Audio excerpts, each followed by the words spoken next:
Welcome to టీవీ7 now news.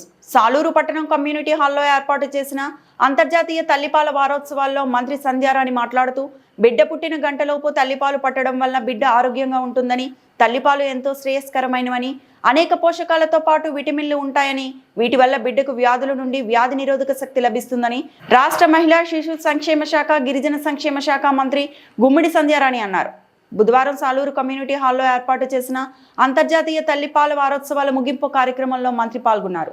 తల్లిపాలు తాగితే అర్థవంతమైనటువంటి అంటే ఆరోగ్యకరమైనటువంటి బరువు పెరుగుతారు. అలాగే బిడ్డని పట్టుకొని పాలు ఇచ్చేటప్పుడు ఆ బాండింగ్ కూడా వేరేగా ఉంటుంది. తల్లిని గుర్తుపట్టడం కానీ, వాళ్ళు నవ్వడం కానీ, మాట్లాడటం కానీ, చలాకీగా వాళ్ళు యాక్టివ్ చేయటం కానీ బిడ్డకి పాలిచ్చిన తల్లికి అర్థం అవుతుంది. బిడ్డకి ఏదైనా సమస్య ఉందా అని పాలిచ్చేటప్పుడే తల్లికి అర్థం అవుతుంది ఖచ్చితంగా.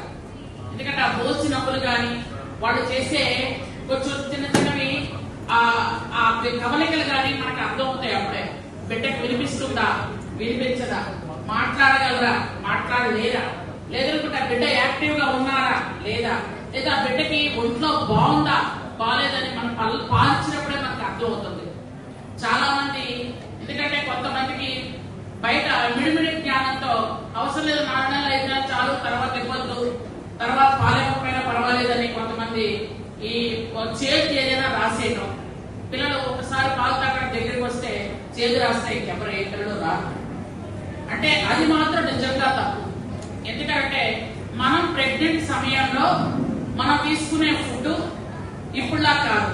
ఫ్యాట్ ఫుడ్ తీసుకుంటాం, ప్రోటీన్ ఫుడ్ తీసుకుంటాం, కాల్షియం, ఐరన్ అన్ని రకాల ఫుడ్ తీసుకుంటాం. అట్లాంటప్పుడు ఆటోమేటిక్ గా మనం బరువు పెరుగుతాం. అవసరమైన కొలెస్ట్రాల్ ఉంటుంది, అనవసరమైన కొలెస్ట్రాల్ కూడా ఉంటుంది. అలాంటి సమయంలో బిడ్డకి పాలించినట్టయితే 2 ఉపయోగాలు ఉంటాయి. ఒక పక్క బిడ్డ అర్థవంతమైన ఆరోగ్యకరమైనటువంటి ఎదుగుదలకు వెళ్తే మనకు కూడా బరువు తగ్గుతాం, ఫ్యాట్ తగ్గుతుంది. అలాగే మనకి రావాల్సినటువంటి అబ్డామినల్ కానీ, బ్రెస్ట్ కానీ క్యాన్సర్స్ ఏవైతే ఉన్నాయో అవి కూడా రావు. ఇవన్నీ కూడా అంగన్వాడీ టీచర్లు ఎవరైతే ఉన్నారో సోదరిమణులు అందరూ కూడా గ్రామాల్లో, వార్డుల్లో చెప్పాల్సిన అవసరం ఉంది. కొత్తగా తల్లైనటువంటి మహిళలకి ఈ విషయాలు తెలియచ్చు, తెలియకపోవచ్చు. అంటే చాలా మంది ప్రెగ్నెంట్ అవ్వగానే కొన్ని బుక్స్ చదువుతారు, కొన్ని టీవీ చూస్తారు, అలాగే ఫోన్ లో సెర్చ్ చేస్తారు. ఏమవుతుంది, ఎందుకంటే ఎవరికైనా కంగారు, తొందర అనేది ఉంటుంది, బిడ్డ లోపల ఎలా పెరుగుతుందో అని. ఈ కంగారు, తొందరతో పాటు మన ఫుడ్ కూడా ఒక 3 నెలలు 4 నెలలు ఫస్ట్ ప్రెగ్నెంట్ అయిన వెంటనే బయటకు ఎక్కడ తిరగనివ్వకుండా ఫుడ్ ఇస్తారు. ఆ ఫుడ్ లోనే మనం బరువు పెరిగేస్తాం. అప్పుడు పాలిచ్చేటప్పుడు మన బరువు గ్రాడ్యువల్ గా తగ్గుకుంటూ వస్తుంది. అందుకనే మనకి మన అమ్మలకి చాలా తేడా ఉంది. అప్పుడు వాళ్ళు 10 మంది, డజన్ మంది కన్నా వాళ్ళు స్ట్రాంగ్ గా ఉన్నారు, చక్కగా పని చేసుకోగలుగుతున్నారు. ఈ రోజు మనం నార్మల్ డెలివరీ కంటే ఎవరు వెళ్ళట్లేదు, అందరూ సిజేరియన్ వెళ్ళడానికి ట్రై చేస్తున్నాం. సిజేరియన్ ఆపరేషన్ అనేది మీకు ఆ నిమిషానికి బాగుంటుంది కానీ తరువాత చాలా ఇబ్బంది పడతారు అనే విషయం మనం గ్రామాల్లో చెప్పాల్సిన అవసరం ఉంది. పుట్టినప్పుడు కోసం మనం భయపడితే అది మరో జన్మ. నేను అనుకుంటాను, పుట్టుటప్పుడు చాలా కష్టం, తల్లి ప్రతి ఒక్కరికి తెలుసు బాధ. కానీ ఇప్పుడులో సిజేరియన్ ఆపరేషన్ చేసుకోవడంలో మన రాష్ట్రం మొత్తం మీద మనమే తక్కువ ప్లేస్ లో ఉన్నాం. నార్మల్ డెలివరీలో పార్వతీపురం, మన్యం జిల్లా, అల్లూరు సీతారామరాజు జిల్లా ఫస్ట్ ప్లేస్ లో ఉన్నాం. నేను నిజంగా మొన్న సాలూరు మండలం ఇంకా ఫస్ట్ దగ్గర మీకు అందరికీ కంగ్రాచులేషన్. మొన్న సీఎం గారి మీటింగ్ లో నాకు చూసి ఆ విషయం చెప్తే నాకు ఎంత ప్రౌడ్ గా అనిపించిందంటే, ఒక సభలో సీఎం గారు మనల్ని చూసి చెప్పడం అనేది చిన్న విషయం కాదు. మీ దగ్గరే తక్కువ ఉందమ్మా సిజేరియన్ ఆపరేషన్లు అన్నారు. అంటే మీరు అందరూ అంత చక్కగా పనిచేస్తున్నారు, అంత చక్కగా చెప్తున్నారు. వెళ్ళి ఇలాగే చక్కగా పనిచేయండి, చెప్పండి. మీ అందరికీ కంగ్రాచులేషన్. ఎందుకంటే కొత్తగా తల్లైన అమ్మాయికి చాలా భయాలు ఉంటాయి, బాధలు ఉంటాయి, ఏవేవో చెప్పుకోలేనటువంటి భయాలు ఉంటాయి. అలాంటప్పుడు మనం ఖచ్చితంగా భోజనం చేసిన తర్వాత కొంతసేపు నడిపించడం, నడవమని చెప్పడం, భోజనం చేసిన వెంటనే నడవాలంటే చాలా కష్టంగా ఉంటుంది గర్భిణికి. I can understand that. కానీ కొంచెమైనా ఓపిక తెచ్చుకొని నడవాలి. నడిస్తే నార్మల్ డెలివరీ ఖచ్చితంగా అవుతుంది. రోజు మొత్తం మీద కొన్ని అడుగులైనా, ఒక 100-150 అడుగులైనా ఇంట్లో వేయాలి. కొంచెం జాగ్రత్తగా నడవాలి. చిన్న చిన్న పనులు మనకు మనమే చేసుకోవాలి, అన్ని అమ్మను పిలవకుండా. ఇలాంటివి ఉన్నాయి కొన్ని మనం ఏంటంటే, మనం మొదటిసారి గర్భిణి అయితే బాగా ముద్దుగా చూస్తారు, కనవారికి వచ్చేస్తాం కాబట్టి అన్ని నువ్వు మంచం మీద కూర్చో, మళ్ళీ కుర్చీ మీద కూర్చో అన్ని అందిస్తాము అంటారు. ఎందుకంటే అందరికీ జరిగిన విషయమే అది. ఎంత పేదవాళ్ళైనా, ఎంత తిండికి లేని వాళ్ళైనా, ఎంత ఆగర్భ శ్రీమంతులైనా అమ్మాయిని ఇంటికి తీసుకొచ్చినప్పుడు గుండెల్లో పెట్టుకునే చూసుకుంటారు, చాలా జాగ్రత్తగా కాపాడుకుంటారు. అట్లాంటప్పుడు వాళ్ళకు ఉన్న దాంట్లో ఏదో బెస్ట్ గా అమ్మాయికి పెడతారు. అలాంటప్పుడే బరువు కొంచెం మనం పెరుగుతాం. ఎందుకంటే బిడ్డకి పోషకాహారం ఇవ్వాలి కాబట్టి మనం తీసుకుంటాం. అలాంటి సమయంలోని మనం జాగ్రత్త తీసుకోవాల్సిన అవసరం ఉంది. ముఖ్యంగా డెలివరీ అయిన వెంటనే వాళ్ళు పాలించినట్టయితే నార్మల్ డెలివరీకి ఎక్కువగా ట్రై చేయండి. సిజేరియన్ అయితే మళ్ళీ పాలించేటప్పుడు కొంచెం టైం పడుతుంది.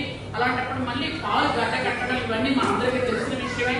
ఆరోగ్యం బాగుండదని భయపడతాం. ఎందుకంటే పాలు గడ్డ కట్టిన తర్వాత ఇప్పుడు చాలా మందికి అనుభవం లేకపోయి ఉండొచ్చు. మళ్ళీ పాలు గడ్డ కట్టిన పాలు ఇవ్వాలి అంటే అది నరకం. ఎంత నరకం అంటే అది అనుభవించిన వాళ్ళకి అర్థమవుతుంది.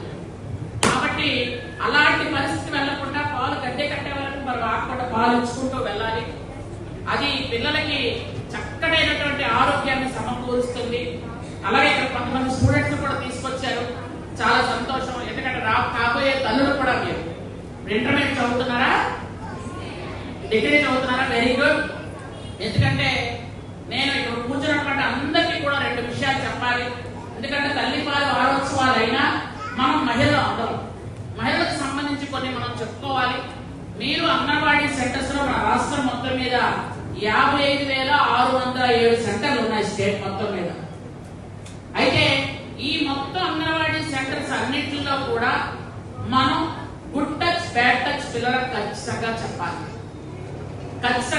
మొన్న ఈ మధ్య మీరు అందరూ కూడా చూసి ఉండొచ్చు, బాలకృష్ణ గారి సినిమా ఒకటి వచ్చింది.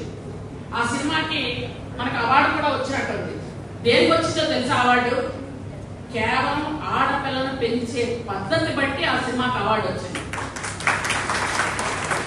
ఎందుకంటే సినిమాలు మేము చాలా తక్కువ చూస్తాం, అది వేరే విషయం. అంటే మనకందరికి ఈ మధ్య పరిగెత్తడాలు ఉరుకులు పరిగెలే కాబట్టి. ఎందుకంటే అందులో చిన్న పిల్లల్ని కూడా స్కూల్లో కొంచెం ఇబ్బంది పెట్టే పరిస్థితిలో మనం కూడా చూసాం. ఎందుకంటే ఏదైనా జరిగితే అంగన్వాడీ టీచర్స్ అందరూ కూడా మీరు స్కూల్లో టీచర్ల కంటే ఎక్కువ కష్టపడుతున్నారు. కారణం ఏంటంటే చిన్న పిల్లలు మేనేజ్ చేయడం అంత తేలిక కాదు. వాళ్ళు తీసుకొచ్చి మీ మీద పడిచి ఆ కామ్ వెళ్ళిపోతారు. కొంతమంది ఏడుస్తూ ఉన్న కొంతమంది తల్లిని తీసుకుంటామో చూసుకోమా అని పొలంకి వెళ్ళిపోతారు. ఇక్కడ కూర్చున్నటువంటి వాళ్ళలో చాలా మంది తల్లులే. తల్లవడం అనేది ఒక భాగ్యం. తల్లి అనేది ఎంతో మురిపంగా, తల్లి స్థానంలో ఉన్నటువంటి వాళ్ళు ప్రతి ఒక్కరు కూడా దైవంతో సమానంగా భావిస్తాం. ఎందుకంటే ఒక బిడ్డకి జన్మనివ్వడం అంటే అది పునర్జన్మ. అలాంటి సమయంలో, అలాంటి విషయాల్లో ఈరోజు పునర్జన్మనిచ్చి తల్లి బిడ్డకి పాలివ్వడానికి కూడా ఈ మధ్య కాలంలో కొంచెం వెనక ముందు అవుతున్నటువంటి పరిస్థితులు కూడా మనకు కనిపిస్తున్నాయి. ఎందుకంటే తల్లి పాలు బిడ్డకి అమృతం, వెలకట్టలేని విలువ చేసేటటువంటి పాలవి. పుట్టిన వెంటనే అరగంటలోపు మురి పాలు ఇచ్చినట్టయితే ఆ బిడ్డకి అవి యాంటీబయాటిక్ గా పనికొస్తాయి. రాబోయే రోజుల్లో నిమోనియా కానీ, లేదా చిన్న జ్వరాలు కానీ, జలుబులు కానీ అట్లాంటివి ఏవి కూడా దరి చేరనివ్వకుండా మురిపాలు కాపాడతాయి. అలాగే 6 నెలల పాటు బిడ్డకి పాలిచ్చుకుంటూ వెళ్తే ఇంకా ఇంకొక సప్లిమెంటరీ ఫుడ్ కాకుండా కేవలం తల్లి పాలు మాత్రమే ఇస్తే అది ఎంతో బిడ్డకి చాలా మేలు చేసినట్టు అవుతుంది. 6 నెలల తర్వాత మనం అన్నప్రాసనం కానీ ఇంకోటి ఏదైనా పెట్టుకుంటాం. అప్పుడు సప్లిమెంటరీ ఫుడ్ ఏదైనా ఒక పండు లేదనుకుంటే ఏదో పప్పు లేదంటే ఏదో చిన్న గుడ్డు అట్లాంటివి చిన్న చిన్న ఫుడ్ పిల్లలకు అలవాటు చేస్తూ, కానీ అప్పటికి కూడా 2 సంవత్సరాల దాకా ఖచ్చితంగా బిడ్డకి పాలిచ్చి తీరాలి. అలాంటి సమయంలో బిడ్డలు చాలా ఆరోగ్యంగా